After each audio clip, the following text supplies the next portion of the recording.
Hello दोस्तों, मैं कपेंद्र तोमर और आज मैं बात करने वाला हूँ ऑर्गेनिक केमिस्ट्री क्लास 12th की ऑर्गेनिक केमिस्ट्री पार्ट 2 का चैप्टर है चैप्टर 10 हेलो एल्केन व हेलो एरिन। ये वीडियो का पार्ट 2 है। फर्स्ट वीडियो इसकी बन चुकी है। अगर आपने फर्स्ट वीडियो नहीं देखी है तो पहले फर्स्ट वीडियो को देखें, उसके बाद इस वीडियो को देखो। फर्स्ट वीडियो में आपका यहाँ तक हो गया था एलिलिक हैलाइड तक कि एलिलिक हैलाइड होता है वो क्या होता है, इसकी स्ट्रक्चर को हम कैसे पहचानेंगे, ये कितने प्रकार का होता है। देखो, एलिलिक हैलाइड के स्ट्रक्चर को पहचानने का तरीका है कि जिस कार्बन परमाणु पर हैलोजन परमाणु जुड़ा हुआ है, हैलोजन परमाणु जिस कार्बन परमाणु से जुड़ा हुआ है वह sp3 संकृत अवस्था में होना चाहिए और sp3 संकृत कार्बन परमाणु वाला अन्य sp2 कार्बन से जुड़ा हुआ होना चाहिए। मतलब हैलोजन परमाणु जिस कार्बन से जुड़ा हुआ है वह sp3 संकृत अवस्था में होना चाहिए और sp3 संकृत वाला कार्बन अन्य sp2 कार्बन से जुड़ा होना चाहिए। ये होता है एलिलिक हैलाइड। क्लियर है यहाँ तक? मैंने संकरण निकालने का फॉर्मूला बताया था। सिग्मा संकरण कैसे निकालेंगे कि सिग्मा बंधों की संख्या प्लस लोन पेयर इलेक्ट्रॉन्स, इनसे हम संकरण निकाल सकते हैं। ये हो गया था। ये 3 प्रकार का होता है एलिलिक हैलाइड: प्राथमिक एलिलिक हैलाइड, द्वितीयक एलिलिक हैलाइड और तृतीयक एलिलिक हैलाइड। फर्स्ट की बात करते हैं हम, प्राथमिक एलिलिक हैलाइड क्या होता है। देखो, एलिलिक हैलाइड को पहचानने का तरीका बताया है कि हैलोजन परमाणु जिस कार्बन से जुड़ा हुआ है वह sp3 संकृत अवस्था में होना चाहिए और sp3 संकृत वाला कार्बन sp2 संकृत वाले कार्बन से जुड़ा होना चाहिए, वो होता है एलिलिक हैलाइड। एलिलिक हैलाइड पहचान लिया, लेकिन इसमें प्राथमिक और जुड़ा हुआ है तो हमें 1 डिग्री भी पहचानना है। ये 1 डिग्री बन रहा है या नहीं। 1 डिग्री के लिए क्या बताया था मैंने, जिस कार्बन से हैलोजन परमाणु जुड़ा हुआ है वह अन्य कितने कार्बन से जुड़ा हुआ है। यदि अन्य 1 कार्बन से जुड़ा हुआ है तो वो 1 डिग्री, यदि वो 2 कार्बन से जुड़ा हुआ है तो वह 2 डिग्री, यदि वह 3 कार्बन से जुड़ा हुआ है तो वह 3 डिग्री। यहाँ पे देखो, यहाँ पे ये वाला कार्बन है जिससे हैलोजन जुड़ा हुआ है, वो कितने कार्बन से जुड़ा हुआ है, यहाँ पे 1 कार्बन से जुड़ा हुआ है। यहाँ पे देखो, ये कार्बन है जो हैलोजन से जुड़ा हुआ है, वह कितने कार्बन से जुड़ा हुआ है, 2 कार्बन से जुड़ा हुआ है, तो यह कौन सा डिग्री हो गया, 2 डिग्री। और यहाँ पे देखो, ये क्लोरीन है, ये हैलोजन परमाणु इस कार्बन से जुड़ा हुआ है और ये कार्बन अन्य कितने कार्बन से जुड़ा हुआ है, 3 कार्बन से जुड़ा हुआ है, तो ये हो गया 3 डिग्री। तो मैंने कहा था प्राथमिक के लिए 1 डिग्री हो गया और संकरण कौन सा है, sp3, और sp3 वाला कार्बन किस कार्बन से जुड़ा हुआ है, जिसका संकरण क्या है, sp2। यहाँ पे देखो, हैलोजन परमाणु जिस कार्बन से जुड़ा हुआ है उसका संकरण है sp3। कौन सा संकरण है, sp3। और sp3 वाला कार्बन जिस कार्बन से जुड़ा हुआ है उसका संकरण क्या है, sp2। और 2 डिग्री बन रहा है क्योंकि यहाँ पे 2 अन्य कार्बन से जुड़ा हुआ है, ये 3 अन्य कार्बन से जुड़ा हुआ है, तो ये 3 डिग्री हो गया। और एलिलिक की संरचना भी बन रही है। ये कार्बन हो गया sp3 में और ये हो गया आपका sp2 में। क्लियर है यहाँ तक? अब नेक्स्ट बात करते हैं हम आगे बेंजलिक हैलाइड की। नेक्स्ट है आपका थर्ड बेंजलिक हैलाइड। देखो, बेंजलिक हैलाइड क्या होता है, इसकी स्ट्रक्चर को हम कैसे पहचानेंगे। देखो, बेंजलिक हैलाइड में हैलोजन परमाणु जिस कार्बन से जुड़ा हुआ आता है। देखो, बेंजलिक हैलाइड की बात कर रहे हैं हम। थर्ड पॉइंट है आपका बेंजलिक हैलाइड, यानी वो मोनो हैलाइड जिनमें हैलोजन परमाणु sp3 संकृत कार्बन से जुड़ा होता है। मतलब जो हैलोजन परमाणु जुड़ा हुआ होगा जिस कार्बन से, उस कार्बन का संकरण कौन सा होना चाहिए, sp3 संकरण होना चाहिए। तथा यह sp3 संकृत कार्बन बेंजीन वलय से जुड़ा होता है। तथा यह जो sp3 कार्बन होता है, sp3 वाला कार्बन होता है, वो किससे जुड़ा हुआ होना चाहिए, बेंजीन वलय से जुड़ा हुआ होना चाहिए। वो स्ट्रक्चर होगी आपकी बेंजलिक हैलाइड की। देखो, यहाँ पे देखो, Cl यानी क्लोरीन है, ये जिस कार्बन से जुड़ा हुआ है उसका संकरण देखना है हमें। तो संकरण निकालने के लिए मैंने बताया था सिग्मा बंधों की संख्या प्लस लोन पेयर इलेक्ट्रॉन्स। यहाँ पे सिग्मा बंध कितने बन रहे हैं, पहला बॉन्ड सिग्मा 1 ये 2 और 2 हाइड्रोजन से सिग्मा कितने बन रहे हैं, 4। तो संकरण कौन सा हो जाएगा 4 के लिए, 1 S में जाएगा और 3 P में। तो इस कार्बन का संकरण कौन सा हो गया, इसका हो गया sp3। और ये sp3 वाला कार्बन बेंजीन वलय से जुड़ा हुआ होना चाहिए। तो ये किससे जुड़ा हुआ है? बेंजीन वलय से। तो ये किसकी स्ट्रक्चर हो गई? बेंजिलिक हैलाइड की स्ट्रक्चर हो गई। बेंजिलिक हैलाइड होता है वो 3 प्रकार का होता है। कौन सा? प्राथमिक बेंजिलिक हैलाइड, द्वितीयक बेंजिलिक हैलाइड और तृतीयक बेंजिलिक हैलाइड। अगर मैं बात करता हूँ प्राथमिक बेंजिलिक हैलाइड, बेंजिलिक हैलाइड के लिए अभी भी बताया है, हैलोजन परमाणु जिस कार्बन से जुड़ा हुआ होता है वह sp3 संकृत अवस्था में होना चाहिए और बेंजीन वलय से जुड़ा हुआ होना चाहिए। इसमें प्राथमिक शब्द और जुड़ गया है, यानी प्राथमिक का क्या मतलब है कि हैलोजन परमाणु जिस कार्बन से जुड़ा हुआ है वह कार्बन कौन सी डिग्री में होना चाहिए? 1 डिग्री में होना चाहिए, यानी प्राथमिक कार्बन होना चाहिए। और प्राथमिक कार्बन के लिए मैंने बताया था प्राथमिक, द्वितीयक और तृतीयक डिग्री के लिए, या प्राथमिक, द्वितीयक या तृतीयक के लिए मैंने बताया था कि हैलोजन परमाणु जिस कार्बन से जुड़ा हुआ है वह कार्बन अन्य कितने कार्बन से जुड़ा हुआ है। अगर एक कार्बन से जुड़ा हुआ है, यहाँ पे देखो ये कार्बन कौन से एक कार्बन से जुड़ा हुआ है केवल, तो ये 1 डिग्री हो गया। यहाँ पे देखो हैलोजन से जुड़ने वाला कार्बन, ये कार्बन है बीच वाला, ये अन्य कितने कार्बन से जुड़ा हुआ है? 2 से, एक इससे और एक इस वाले से, तो ये कौन सा डिग्री हो गया? 2 डिग्री। अगर यहाँ पे बात करता हूँ मैं, हैलोजन जिस कार्बन से जुड़ा हुआ है यह कार्बन अन्य कितने कार्बन से जुड़ा हुआ है? देखो यहाँ पे 1, 2 और 3 कार्बन से जुड़ा हुआ है, तो इसका तो ये कौन सा डिग्री हो गया? 3 डिग्री। अब इनमें हमें देखना है प्राथमिक बेंजिलिक हैलाइड। क्लियर हो गया? हैलोजन परमाणु जिस कार्बन से जुड़ा हुआ है वह sp3 में होना चाहिए और बेंजीन वलय से जुड़ा हुआ होना चाहिए और यह 1 डिग्री भी है। तो ये हो गया किसका एग्जाम्पल? प्राथमिक बेंजिलिक हैलाइड का। दूसरा बात करता हूँ द्वितीयक बेंजिलिक हैलाइड। द्वितीयक 2 डिग्री की स्ट्रक्चर बन रही है, यानी ये कार्बन है अन्य 2 कार्बन से जुड़ा हुआ है, 2 डिग्री है और sp3 संकृत अवस्था में है और बेंजीन वलय से जुड़ा हुआ है, तो द्वितीयक बेंजिलिक हैलाइड हो गया है। अगर मैं तृतीयक बेंजिलिक हैलाइड की बात करता हूँ, हैलोजन परमाणु जिस कार्बन से जुड़ा हुआ है वह sp3 संकृत अवस्था में होना चाहिए और बेंजीन वलय से जुड़ा हुआ होना चाहिए तथा उसकी स्ट्रक्चर कैसी होनी चाहिए? तृतीयक होनी चाहिए, यानी 3 डिग्री होनी चाहिए। इसको मैं 3 डिग्री बोल सकता हूँ, इसको 2 डिग्री बोल सकता हूँ और इसको 1 डिग्री भी बोल सकता हूँ। तो 3 डिग्री के लिए क्या हो जाएगा? यानी यह कार्बन अन्य कितने कार्बन से जुड़ा हुआ होना चाहिए? 3 कार्बन से जुड़ा हुआ होना चाहिए, वह होता है 3 डिग्री। नेक्स्ट बात करते हैं हम आगे sp2 संकृत। नेक्स्ट बात करते हैं sp2 CX बंध वाले कार्बनिक यौगिकों के आधार पर। नेक्स्ट बात करते हैं हम, नेक्स्ट हेडिंग है आपकी sp2 संकृत कार्बन हैलोजन बंध के आधार पर। sp2 संकृत कार्बन हैलोजन बंध के आधार पर, यानी हैलोजन परमाणु जिस कार्बन से जुड़ा हुआ है वह sp2 संकृत अवस्था में होना चाहिए। जैसे अगर मैं बात करता हूँ, यहाँ पे हैलोजन परमाणु है CH3 CH2 X और CH3 इस तरह से जुड़ा हुआ है। ये जो हैलोजन परमाणु है sp2 संकृत कार्बन परमाणु से जुड़ा हुआ होना चाहिए, यानी मैं इसको ये वाला यहाँ पे जो हैलोजन परमाणु जुड़ा हुआ है Cl, वो जिस कार्बन से जुड़ा हुआ है वह कौन से संकृत कार्बन पर होना चाहिए? sp2 संकृत कार्बन से जुड़ा हुआ होना चाहिए। अगर मैं इस कार्बन का संकरण देखूं तो संकरण कितना निकल के आएगा? 1 bond, 1 sigma bond, 2 sigma bond hydrogen से दूसरा और तीसरा इस डबल बॉन्ड में है 1, यानी 3 सिग्मा है। तो संकरण कौन सा हो गया? sp2 संकरण हो गया। तो ये कहना चाह रहा है कि sp2 संकृत CX बंध वाले यौगिक, यानी वो मोनोहैलाइड जिनमें हैलोजन परमाणु sp2 संकृत कार्बन परमाणु से जुड़ा होता है, वह कहलाता है आपका sp2 संकृत CX बंध वाले यौगिक कहलाते हैं। ये कितने प्रकार के होते हैं? ये 2 प्रकार के होते हैं। एक तो होता है वाइनिलिक हैलाइड और एक होता है एरिल हैलाइड। यानी वाइनिलिक हैलाइड में क्या होगा? जो हैलोजन परमाणु होता है वो कार्बन परमाणु से क्या होता है? बेंजीन वलय के कार्बन परमाणु से क्या होता है? अटैच होता है और उसका संकरण जिस कार्बन से जुड़ा हुआ है बेंजीन वलय के, उस कार्बन का संकरण क्या होना चाहिए? sp2 होना चाहिए। जैसे अगर मैं यहाँ पे बात करता हूँ, दोबारा देखो, वाइनिलिक हैलाइड क्या होता है? वाइनिलिक हैलाइड होगा आपका इन मोनोहैलाइडों में हैलोजन परमाणु एलिफेटिक यौगिकों में उपस्थित sp2 संकृत कार्बन परमाणु से जुड़ा होता है।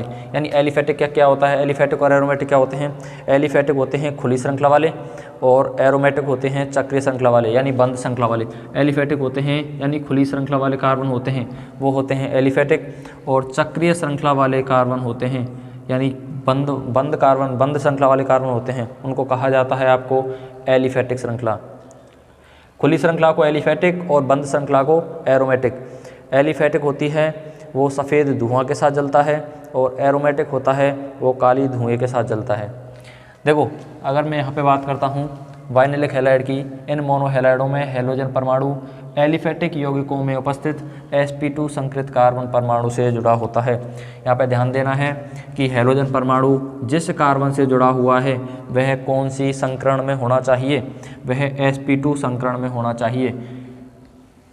यहाँ पे देखो संकरण अगर निकालना चाहूँ, डबल बॉन्ड में एक सिग्मा बॉन्ड होता है, एक सिग्मा बॉन्ड, ये दो सिग्मा बॉन्ड एक हाइड्रोजन के साथ जुड़ा हुआ है, तो सिग्मा बॉन्ड कितने हैं 3, और 3 सिग्मा बॉन्ड के लिए संकरण होता है वो कौन सा होता है, एक S में जाता है और 2 किस में जाएंगे, P में जाएंगे, तो 2 और 1 3 हो gए, तो संकरण कौन सा हो गया sp2। ये स्ट्रक्चर किसकी है, वाइनेलिक हैलाइड की। अगर यहाँ पे देखूँ मैं कि हैलोजन परमाणु जिस कार्बन से जुड़ा हुआ है वह sp2 संकृत अवस्था में होना चाहिए। अगर मैं इस कार्बन का संकरण देखूं तो संकरण क्या हो रहा है, एक सिग्मा बॉन्ड ये एक हाइड्रोजन से 2 सिग्मा बॉन्ड, और डबल बॉन्ड में भी एक सिग्मा बॉन्ड होता है, तो सिग्मा बॉन्ड कितने हो गए 3 सिग्मा, तो इसका संकरण हो गया आपका sp2 संकरण। क्लियर है यहाँ तक।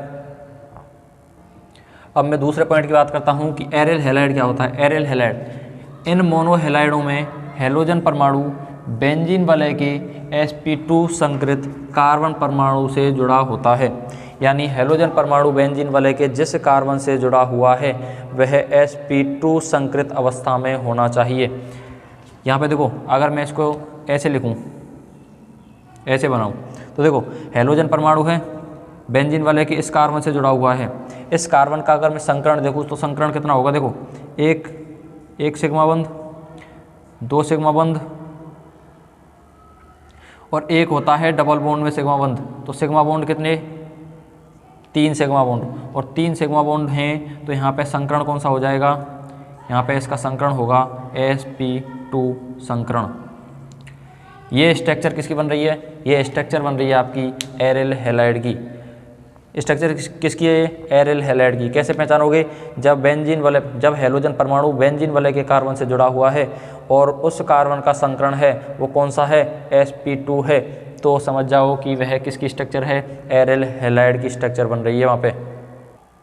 नेक्स्ट बात करते हैं sp संकृत CX बंध वाले यौगिक। sp संकृत CX कार्बन हैलोजन बंध वाले यौगिक, यानी हैलोजन परमाणु जिस कार्बन से जुड़ा हुआ है वह sp संकृत अवस्था में होना चाहिए। नेक्स्ट बात करते हैं हम sp संकृत CX बंध वाले यौगिक। sp संकृत CX बंध वाले यौगिक, यानी जो हैलोजन परमाणु होगा जिस कार्बन से जुड़ा हुआ होगा वह sp संकृत कार्बन sp3 अवस्था में होना चाहिए। यानी वे मोनोहैलाइड जिनमें हैलोजन परमाणु sp संकृत कार्बन परमाणु से जुड़ा होता है। यानी यहाँ पे देखो जो हैलोजन परमाणु है जिस कार्बन से जुड़ा हुआ है वह sp संकृत अवस्था में होना चाहिए। अब इसका संकरण देखो, इस कार्बन का संकरण क्या होगा, देखो एक सिग्मा, और मैंने बताया था सिंगल बॉन्ड, डबल बॉन्ड और ट्रिपल बॉन्ड में इसमें तो होता है एक सिग्मा, इसमें होता है एक सिग्मा 1 पाई, और ट्रिपल बॉन्ड में होता है एक सिग्मा और 2 पाई। तो ट्रिपल बॉन्ड में सिग्मा कितने हैं, एक सिग्मा, तो यहाँ पे टोटल सिग्मा कितने हैं 2 सिग्मा। तो 2 सिग्मा के लिए संकरण कौन सा होता है, एक S में और एक P में, तो इसका संकरण कौन सा है sp। क्लियर है। यानी हैलोजन परमाणु जिस कार्बन परमाणु से जुड़ा हुआ है वह sp संकृत अवस्था में होना चाहिए।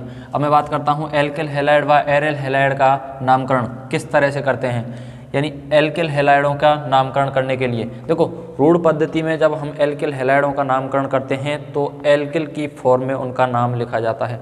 जैसे रूढ़ पद्धति में नामकरण करते समय हैलाइड अनुलग्न लगाते हैं। हैलाइड यानी अनुलग्न यानी लास्ट में, और पूर्वलग्न यानी पहले। रूढ़ पद्धति का जब हम नामकरण करते हैं तो अनुलग्न जो लगाते हैं वो लगाते हैं हैलाइड। हैलाइड का मतलब क्लोराइड, ब्रोमाइड, आयोडाइड, ये सारी चीज़ें लगाते हैं। और IUPAC पद्धति का नामकरण करते समय हम हेलो पूर्वलग्न लगाते हैं। हेलो को पूर्वलग्न के रूप में लगाते हैं। हेलो यानी क्लोरो, ब्रोमो, आयोडो, हेलो यानी क्लोरो, ब्रोमो, आयोडो, इस तरह के। तो देखो CH3 CH2 इसका नामकरण क्या होगा? अगर मैं रूढ़ पद्धति में नामकरण करता हूँ तो मैंने क्या कहा था, रूढ़ पद्धति में नामकरण करते समय हैलाइड को, किसको, हैलाइड को कहाँ लगाएंगे? लास्ट में जोड़ेंगे। तो देखो क्लोराइड कहाँ जोड़ रहे हैं? लास्ट में। तो 2 कार्बन के लिए लगाते हैं हम एथ, और रूढ़ पद्धति में हम इसको कार्बन की संख्या को लिखते हैं एल्किल की फॉर्म में। एल्किल यानी Maithil, ethyl, propyl, butyl, pentyl, hexyl, इस तरह से। तो इसका नामकरण क्या होगा? Ethyl chloride. IUPAC में क्या हो जाएगा? 1 क्लोरोएथेन बोल सकते हैं या क्लोरोएथेन। कई क्या होता है, क्लोरो को 1 पोजीशन पर होता है, 1 पोजीशन पे उसको लिखो या ना लिखो, लिखो तो भी सही है और ना लिखो तो भी सही है। इसका नाम क्या हो जाएगा रूढ़ पद्धति में? देखो जब कार्बन की संख्या 2 से अधिक होती है तो उसके लिए हम n शब्द का प्रयोग करते हैं, स्मॉल n शब्द का प्रयोग करते हैं। यहाँ पे कार्बन की संख्या क्या है? 2 से अधिक है। n शब्द का प्रयोग कब होगा? जब कार्बन की संख्या 2 से अधिक हो और सीधी श्रृंखला हो, उसमें प्रतिस्थापी नहीं होने चाहिए, तभी n लगेगा। दोबारा सुनो, n कब लगेगा? n का यूज तब होगा जब श्रृंखला सीधी हो और उसमें प्रतिस्थापी नहीं हो और कार्बन की संख्या कितनी होनी चाहिए? 2 से अधिक होनी चाहिए, तभी n का प्रयोग होगा। यहाँ पे देखो 3 कार्बन हैं तो n लग गया। कार्बन 3 के लिए प्रोपिल और लास्ट में क्या है? क्लोराइड। IUPAC नाम क्या हो जाएगा इसका? 1 क्लोरो प्रोपेन, यानी 1 2 3, 1 पे क्लोरो और 3 कार्बन के लिए प्रोप, सिंगल बॉन्ड तो n। देखो ये स्ट्रक्चर होती है आइसो की। किसकी? आइसो। रूढ़ पद्धति में iso butyl chloride, sorry iso propyl chloride, 3 carbon हैं तो प्रोपिल। रूढ़ पद्धति IUPAC में क्या नाम हो जाएगा? नाम दो इसको, नामकरण करो 2 और 3। 2 पे क्लोरो, 2 क्लोरो, 3 कार्बन तो प्रोपेन। नेक्स्ट बात करते हैं हम, नेक्स्ट नामकरण करते हैं हम। ये जो स्ट्रक्चर होती है रूढ़ पद्धति में इसको बोलते हैं T यानी टर्सरी, यानी तृतीयक ब्यूटिल क्लोराइड। देखो ये कार्बन है, 3 अन्य कार्बन से जुड़ा हुआ है, तो ये संरचना हो रही है तृतीयक यानी टर्सरी की। तो इसके लिए लगाते हैं हम T या तृतीयक ब्यूटिल क्लोराइड भी लिख सकते हैं। ब्यूटिल क्यों? क्योंकि रूढ़ पद्धति में सारे कार्बनों की संख्या को गिना जाता है। यहाँ पे कार्बन कितने? 1 2 3 4 कार्बन हैं, तो ब्यूटिल और क्लोराइड। IUPAC में क्या हो जाएगा? अगर इसका नामकरण करते हैं, नंबर देते हैं 2 और 3, तो 2 पे क्या है? क्लोरो है और 2 पे क्या है? मैथिल है। अब इन दोनों में से पहले कौन सा आएगा? क्लोरो C से स्टार्ट होता है और मैथिल M से स्टार्ट होता है, तो पहले कौन सा आता है? क्लोरो।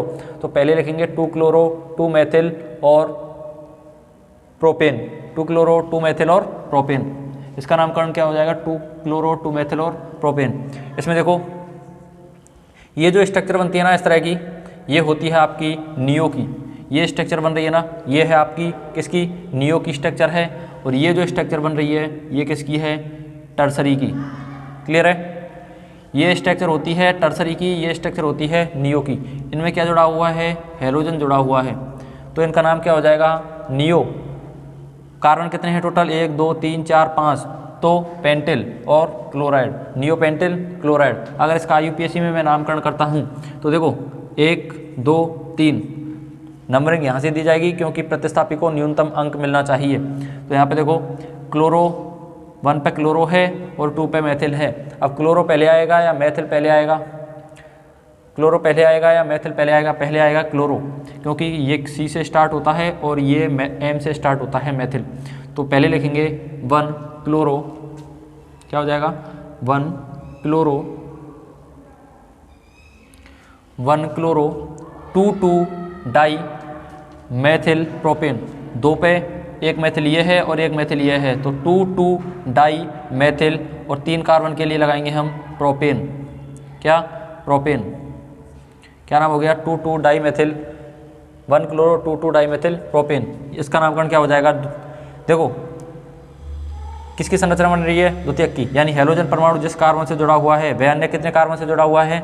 2 कार्बन से जुड़ा हुआ है, एक ये वाला और एक ये वाला, इस कार्बन से जुड़ा हुआ है। ठीक है, तो ये संरचना किसकी बन रही है? द्वितीयक की। संरचना किसकी है? द्वितीयक की। कार्बन कितने हैं? 1 2 3 और 4, तो द्वितीयक ब्यूटिल क्लोराइड या 2 डिग्री ब्यूटिल क्लोराइड भी बोल सकते हैं इसको। IUPAC में क्या नाम हो जाएगा इसका? अगर नाम नंबरिंग देते हैं इसको 1 2 3 और 4, क्या नाम हो गया इसका? 2 पे क्लोरो, 2 क्लोरो और ब्यूटेन। क्या नाम हो जाएगा? 2 क्लोरो ब्यूटेन। अब हम बात करते हैं एल्किनिल एवं एल्काइनिल का नामकरण।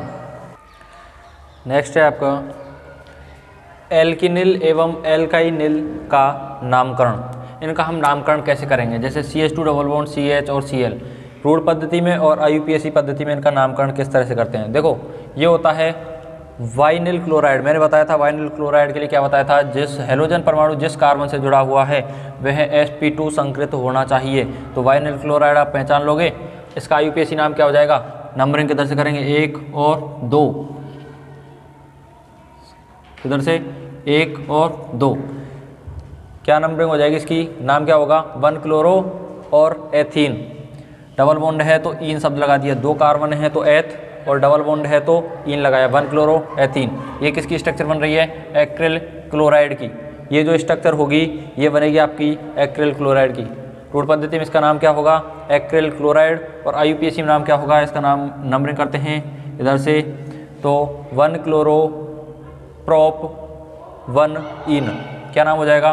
1 पे क्लोरो, 3 कार्बन है तो प्रोप, और 1 पोजीशन पे डबल बॉन्ड है तो प्रोप 1 इन। इसका नामकरण क्या हो जाएगा? 1 2 3 एलिल क्लोराइड। देखो एरिल अलग होता है और एलिल अलग होता है। एलिल क्लोराइड में मैंने क्या बताया था? हेलोजन परमाणु जिस कार्बन से जुड़ा हुआ है वह sp3 संकृत अवस्था में होना चाहिए। कौन सी अवस्था में? sp3 में। और एलिल या एलिलिक भी बताया था ना, वो सेम ही हो जाएगा आपका। क्या? एलिलिक। यहाँ पे देखो एलिल की स्ट्रक्चर क्या है? ये वाली स्ट्रक्चर होगी, यानी 2 नंबर पे डबल बॉन्ड और 1 नंबर पे क्या? हेलोजन समूह जुड़ा हुआ है। वो किसकी स्ट्रक्चर होगी? एलिल क्लोराइड की स्ट्रक्चर होगी। इसका IUPAC नाम क्या हो जाएगा? 3 क्लोरो प्रोप 1 इन। 3 पे इसका नामकरण इधर से नंबरिंग होगी इसकी 1 2 3, क्योंकि हम यहाँ पे हेलोजन परमाणु को अधिक वरीयता नहीं देंगे, यहाँ पर जो वरीयता देंगे वो डबल बॉन्ड को देंगे। तो इसका नाम होगा 3 क्लोरो प्रोप 1 इन। इसका नामकरण क्या होगा? यहाँ पे इसका अगर नंबरिंग करते हैं 2 3 और 4। IUPAC में नाम क्या होगा? 1 क्लोरो ब्यूट 2 इन। और इसका रूढ़ पद्धति में नाम हो जाएगा क्रोटोनिल क्लोराइड। ये आपको याद कर लेने हैं। ये जो रूढ़ पद्धति में जितने भी नाम दिए हैं चारों पाँचों, ये क्या करने हैं? आपको याद करने हैं, याद रखने हैं। ये स्ट्रक्चर किसकी बनेगी? ये बन रही है आपकी प्रोपार्जिल क्लोराइड। यानी 3 नंबर पे क्या है? 2 नंबर पे ट्रिपल बॉन्ड है, यानी ये स्ट्रक्चर किसकी हो जाएगी? प्रोपार्जिल क्लोराइड की। और इसका मैं IUPAC नाम लिखना चाहूँ तो IUPAC नाम क्या हो जाएगा? 1 क्लोरो प्रोप 2 आयन। इसका नंबरिंग होगी, नंबरिंग होगी आपकी इधर से, क्योंकि हम इसको प्रतिस्थापी को अधिक वरीयता नहीं देते हैं। इधर किसको देते हैं अधिक वरीयता? इसको देते हैं ट्रिपल बॉन्ड को, डबल बॉन्ड और ट्रिपल बॉन्ड को। तो यहाँ पे नंबरिंग होगी 1 2 3। तो नाम क्या हो जाएगा इसका? 3 क्लोरो प्रोप 1 आयन। नाम क्या हो जाएगा? 3 क्लोरो प्रोप 1 आयन। क्लियर है यहाँ तक? अब देखो एरिल हैलाइड का नामकरण किस तरह से करेंगे? एरिल हैलाइड होते हैं, उनका नामकरण किस तरह से करेंगे? देखो ये जो चक्रीय श्रृंखला होती है इसको बोला जाता है बेंजीन रिंग। अगर इस पर इस तरह से बॉन्ड लगा हुआ है या कोई ग्रुप जुड़ा हुआ है तो इसको बोला जाता है फेनिल। यानी जैसे अगर मैं यहाँ पे Cl जोड़ देता हूँ तो इसका क्या हो जाएगा? फेनिल क्लोराइड, या इसको क्लोरोबेंजीन भी बोल सकता हूँ। ठीक है, अगर यहाँ पे बेंजीन वाले पे CH3 है तो इसका नाम क्या हो जाएगा? टालुइन। इसको बोला जाता है टालुइन या मेथिल बेंजीन। या इसका अगर इसका नाम बताना चाहूँ, ये होती है बेंजिल की स्ट्रक्चर। यहाँ पे कोई Cl जुड़ा हुआ है या कार्बन से जुड़ा हुआ है, ये जो स्ट्रक्चर होती है वो किसकी है? बेंजल की। किसकी? बेंजिल। क्या जैसे अगर मैं यहाँ पे Cl जोड़ देता हूँ तो इसका नामकरण क्या हो गया? Benzyl chloride. यहाँ पे देखो, यहाँ पे क्या करता हूँ, CH2 और Cl जोड़ देता हूँ मैं, तो ये किसका हो जाएगा, बेंजल क्लोराइड। किसकी स्ट्रक्चर हो जाएगी, ये बेंजल क्लोराइड। ये जो स्ट्रक्चर होती है वो किसकी है, बेंजल की, ठीक है। और ये किसकी है, बेंजो। ये जो स्ट्रक्चर है वो किसकी है, बेंजो की। दोबारा ध्यान दो, ये स्ट्रक्चर इस तरह की स्ट्रक्चर बन रही है तो बेंजीन इस तरह की स्ट्रक्चर है यहाँ पे तो है वो फेनिल की, और इस तरह की स्ट्रक्चर है टॉलुइन, यानी बेंजीन रिंग पे एक CH3 है तो वो है टॉलुइन की स्ट्रक्चर। और ये है इस तरह की अगर स्ट्रक्चर दे रखी है आपको तो वो है बेंजिल की, और ये स्ट्रक्चर है बेंजल की डबल बॉन्ड के साथ, और ट्रिपल बॉन्ड के साथ स्ट्रक्चर है तो वो हो जाएगी आपकी बेंजो की। किसकी, बेंजो की। नेक्स्ट बात करते हैं हम कि इनका नामकरण किस तरह से लिखेंगे। देखो, जब बेंजीन पर Cl जुड़ा हुआ है, अब ये भी बताया था, ये जो स्ट्रक्चर होती है वो किसकी होती है, फेनिल की होती है। यहाँ पे ये जो स्ट्रक्चर होती है वो किसकी बताई थी अभी, टॉलुइन की बताई थी। ये स्ट्रक्चर किसकी है, टॉलुइन की है। ये स्ट्रक्चर किसकी हो जाएगी, यहाँ पे ये मिटा दूँ तो ये हो जाएगी आपकी बेंजल क्लोराइड की। तो यहाँ पे क्या किया हमने, Cl जोड़ दिया, यहाँ पे Cl जोड़ दिया, यहाँ पे Cl जोड़ दिया, तो इसका नाम क्या होगा, फेनिल क्लोराइड। अगर IUPAC में नाम देना चाहूँ तो क्या हो जाएगा, क्लोरोवेंजीन, ठीक है, या 1-क्लोरोवेंजीन भी लिख सकता हूँ इसको। इसका नामकरण क्या हो जाएगा। देखो, ऑर्थो क्या होता है, देखो ये बेंजीन रिंग है, बेंजीन रिंग पे अगर कोई ग्रुप जुड़ा हुआ है जैसे Cl, कोई मेन ग्रुप जुड़ा हुआ है तो उसके ये वाली जो पोजीशन होती है ना, ये दोनों पोजीशन वो तो कहलाती हैं ऑर्थो। कौन सी, ऑर्थो। ये वाली पोजीशन होती हैं ये दोनों, ये कहलाती हैं आपकी मेटा। ऑर्थो को दर्शाते हैं हम O से, मेटा को दर्शाते हैं हम स्मॉल m से। और ये वाली पोजीशन होती है ना एक, ये होती है आपकी पैरा पोजीशन। कौन सी, पैरा पोजीशन, इसको दर्शाते हैं हम P से। तो ध्यान रखना, अगर मैं कहूँ आपसे कि ये बेंजीन रिंग है और क्लोरीन यहाँ पे जुड़ा हुआ है, या कोई ग्रुप जुड़ा हुआ है जैसे CH3 जुड़ा हुआ है, यहाँ पे मैं क्लोरीन छोड़ो CH3 जुड़ा हुआ है, तो अब मैं कहूँ इसकी ऑर्थो पोजीशन कौन सी होगी, मेटा पोजीशन कौन सी होगी, और पैरा पोजीशन कौन सी होगी। तो इसकी ये वाली पोजीशन होंगी ना। अब इस स्थिति में ये होगी आपकी ऑर्थो पोजीशन, ये भी क्या है, ऑर्थो। ये जो पोजीशन होंगी ये कौन सी होंगी, मेटा पोजीशन होंगी, और ये जो पोजीशन होगी ये कौन सी होगी, पैरा पोजीशन होगी। तो ध्यान रखना, मेन ग्रुप होता है, यानी क्लोरीन जुड़ा हुआ है या कोई ग्रुप जुड़ा हुआ है, कोई समूह जुड़ा हुआ है, तो वो होता है मेन कार्बन, और उसके जो दोनों तरफ वाले ऊपर वाले कार्बन होंगे वो ऑर्थो के होंगे, नीचे वाले होंगे वो मेटा के होंगे, और जो नीचे की साइड में होगा, जो नीचे वाला होगा, वो कहलाएगा आपका पैरा पोजीशन। क्लियर है यहाँ तक।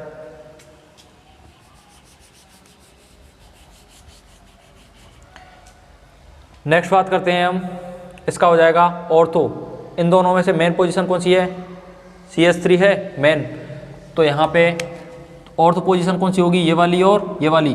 तो ऑर्थो पे जुड़ा हुआ है क्लोरीन, तो क्लोरो को लिखेंगे ऑर्थो क्लोरो टॉलुइन, और ये वाली स्ट्रक्चर किसकी बन रही थी, टॉलुइन की, तो इसका नाम क्या हो गया, ऑर्थो क्लोरो टॉलुइन। या IUPAC में अगर मैं नाम देना चाहूँ तो नंबरिंग करो,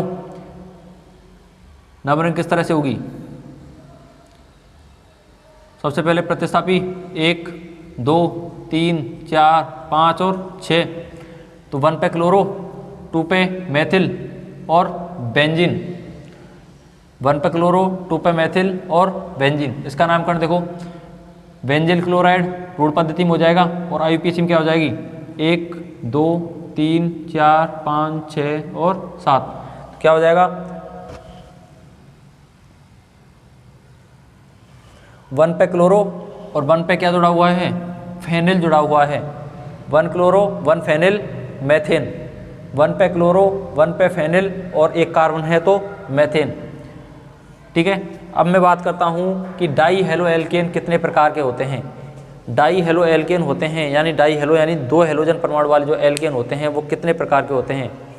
तो मैं बात करता हूँ ये डाई हेलो एल्केन होते हैं वो 3 प्रकार के होते हैं। एक तो होता है जेम डाई हैलाइड। सबसे पहले बात करते हैं हम जेम डाई हैलाइड की। जेम डाई हैलाइड क्या होता है, जेम डाई हैलाइड वो होता है जब 2 समान हेलोजन परमाणु एक ही कार्बन परमाणु पर जुड़े हुए होते हैं तो वो कहलाता है जेम डाई हेलोजन। क्या, जेम डाई हैलाइड। क्या होता है जेम डाई हैलाइड? जब दो समान हैलोजन परमाणु एक ही कार्बन परमाणु पर जुड़े हुए होते हैं तो वो स्ट्रक्चर होती है किसकी? जेम डाई हैलाइड की। यहाँ पे बात करते हैं जब दो समान हैलोजन परमाणु एक ही कार्बन परमाणु पर जुड़े होते हैं जेम डाई हैलाइड कहलाते हैं। इसका जो रूढ़ पद्धति में जो हम नामकरण करेंगे वो करेंगे एल्किलिडीन हैलाइड की, एल्किलिडीन हैलाइड के रूप में किया जाता है। इसका जो नामकरण करेंगे हम वो होगा एल्किलिडीन हैलाइड के रूप में करेंगे। जैसे ये एग्जाम्पल है, यहाँ पे देखो स्ट्रक्चर पहचानो, ये जेम डाई हैलाइड बन रही है या नहीं बन रही है। यहाँ पे देखो दो हैलोजन है, दो समान हैलोजन, यहाँ पे भी Cl है और यहाँ पे भी Cl है, केवल एक कार्बन परमाणु से जुड़े हुए हैं, तो ये स्ट्रक्चर किसकी बन रही है? जेम डाई हैलाइड की। और इसका जो रूढ़ पद्धति में हम नामकरण करेंगे वो एल्किलिडीन हैलाइड के रूप में करेंगे। यानी एल्किलिडीन यानी कार्बन की संख्या, कार्बन कितने हैं? 1 2 3, 3 कार्बन है तो प्रोप और इडीन की फॉर्म में प्रोपिलिडीन, और लास्ट में क्या जोड़ दिया? क्लोराइड। यहाँ पे डाई क्लोराइड नहीं करेंगे, इसका नाम क्या होगा? इसकी फॉर्म में लिखेंगे तो इसका नाम क्या हो जाएगा? प्रोपिलिडीन क्लोराइड। अगर मैं इसका IUPAC में नाम देना चाहूँ तो क्या हो जाएगा? 1 2 3 1 डाई क्लोरो और प्रोपेन। इसका देखो, इसका रूढ़ पद्धति में नाम क्या होगा?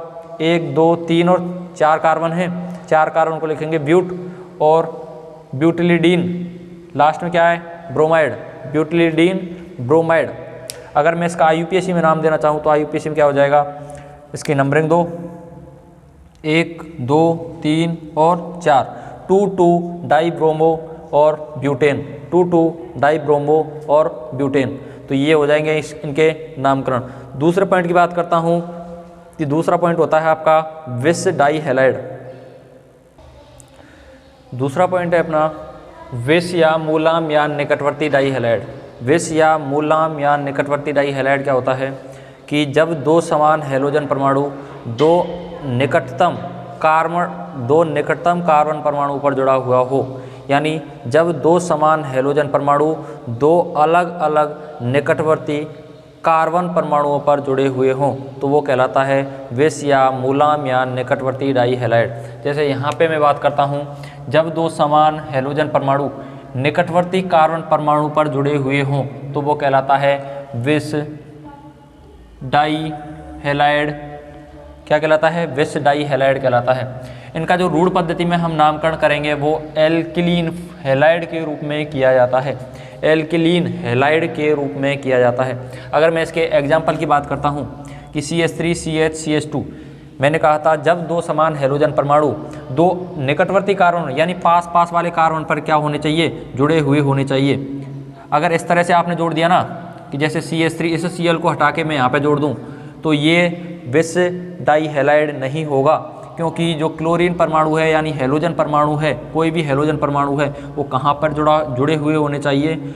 निकटवर्ती कार्बन परमाणुओं से जुड़े हुए होने चाहिए, वो कहलाएगा विस या मूलाम या निकटवर्ती डाई हैलाइड। यहाँ पे देखो ये दो हैलोजन परमाणु हैं, ये निकटवर्ती कार्बन परमाणु पर जुड़े हुए हैं, अलग अलग निकटवर्ती कार्बन परमाणुओं पर जुड़े हुए हैं, तो ये हो गया आपका विस या मूलाम या निकटवर्ती डाई हैलाइड। अगर इनके नामकरण की बात करता हूँ, नामकरण के लिए क्या हो जाएगा? इनका नामकरण करेंगे एल्किलीन हैलाइड के रूप में करेंगे, तो इसका नामकरण क्या होगा? 3 कार्बन हैं, यहाँ पे 3 कार्बन हैं तो प्रोप और किसकी फॉर्म में? प्रोपिलीन एल्किलीन, यानी इसका नाम क्या हो जाएगा? Propylene chloride. क्या हो जाएगा? Propylene chloride. इसका क्या हो जाएगा? 5 कार्बन हैं तो पेंटिलीन और ब्रोमाइड यानी हैलाइड, पेंटिलीन ब्रोमाइड के रूप में किया जाता है। अगर इनके मैं IUPAC नाम के बारे में बात करता हूँ, IUPAC में नाम क्या हो जाएगा? 1 2 3 यानी 1 2 डाई क्लोरो प्रोपेन। 1 और 2 पे क्या है? क्लोरीन है, तो 1 2 2 के लिए 1 2 डाई क्लोरो प्रोपेन। इसका नामकरण क्या हो जाएगा? अगर मैं इसका नामकरण करना चाहूँ तो 1 2 3 4 5 2 3 डाई ब्रोमो पेंटेन। 2 और 3 पे क्या है? ब्रोमो, 2 3 डाई ब्रोमो पेंट, सारे सिंगल बॉन्ड तो एन, 2 3 डाई ब्रोमो पेंटेन। तीसरा है आपका एल्फा ओमेगा डाई हैलाइड, यानी एल्फा ओमेगा डाई हैलाइड क्या होता है? जब दो समान हैलोजन परमाणु कार्बन श्रृंखला के किनारों पर यानी सिरों पर जुड़े हुए हों, जब दो समान हैलोजन परमाणु श्रृंखला के दोनों सिरों पर जुड़े हुए हों, जब दो समान हेलोजन परमाणु श्रृंखला के दोनों सिरों पर जुड़े हुए हों तो वो कहलाएगा आपका अल्फा ओमेगा डाई हैलाइड। अगर मैं इसकी बात करता हूँ, जब दो समान हेलोजन परमाणु श्रृंखला के सिरों पर उपस्थित हों तो उसे अल्फा ओमेगा डाई हैलाइड कहते हैं। क्या कहते हैं? Alpha omega die halide. इनका जो रूढ़ पद्धति में नामकरण होता है वो किसकी फॉर्म में लिखेंगे? इनका रूढ़ पद्धति में नामकरण पॉलीमेथिलीन हैलाइड के रूप में किया जाता है। यहाँ पर जो पॉली शब्द का जो अर्थ होता है वो होता है कार्बन परमाणु की संख्या। इसका रूढ़ पद्धति में नामकरण किसकी फॉर्म में किया जाएगा? पॉलीमेथिलीन हैलाइड के रूप में किया जाता है। यहाँ पर जो पॉली शब्द होता है, पॉली शब्द का अर्थ है कार्बन परमाणु की संख्या। देखो यहाँ पे बात करते हैं, कार्बन कितने हैं यहाँ पे? 1, 2 और 3। 3 कार्बन के लिए लगाया हमने ट्राई। क्या लगाया? ट्राई। मेथिलीन किसकी फॉर्म में कर रहे हैं? पॉली का अर्थ कार्बन परमाणु की श्रृंखला। कार्बन परमाणु कितने हैं यहाँ पे? 1, 2, 3, तो लगाया हमने ट्राई। मेथिल की फॉर्म में लिखेंगे, मेथिलीन की फॉर्म में, तो ट्राई मेथिलीन। कितने कार्बन? 1, 2, 3, तो ट्राई मेथिलीन। और हैलाइड, हैलाइड जुड़े हुए हैं तो ये हो गया आपका ट्राई मेथिलीन हैलाइड। इसका जैसे नामकरण करते हैं हम तो 1, 2, 3, 4, 5, 6, तो 6 हैं तो हेक्सा। क्या जोड़ेंगे? हेक्सा। मेथिलीन कितने हैलाइड हैं? Di halide. तो लिखो हेक्सा, मेथिलीन और ब्रोमाइड। क्या हो जाएगा? 1, 2, 3, 4, 5, 6 कार्बन परमाणु हैं, कार्बन हैं तो 6 के लिए हेक्सा। मेथिल की फॉर्म में लिखेंगे नाम इसका, तो मेथिलीन और हैलाइड ब्रोमाइड। हैलाइड कौन सा जुड़ा हुआ है? ब्रोमीन, तो इसका नाम हो जाएगा ब्रोमाइड। यहाँ पे देखो, अगर मैं इसका IUPAC नाम लिखना चाहूँ तो IUPAC में क्या हो जाएगा? 1, 2, 3, 4, 5 और 6। कहाँ पे जुड़ा हुआ है? 1 पे और 6 पे। 1, 6 डाई ब्रोमो, 6 कार्बन हैं तो हेक्स और सिंगल बॉन्ड है तो एन। आपको अगर वीडियो पसंद आई हो तो लाइक, शेयर एंड सब्सक्राइब करें। और आपने इस वीडियो के फर्स्ट पार्ट नहीं देखे हैं, आगे वाले पार्ट नहीं देखे हैं तो उनको देखें, उसके बाद इस वीडियो को देखें। Thank you.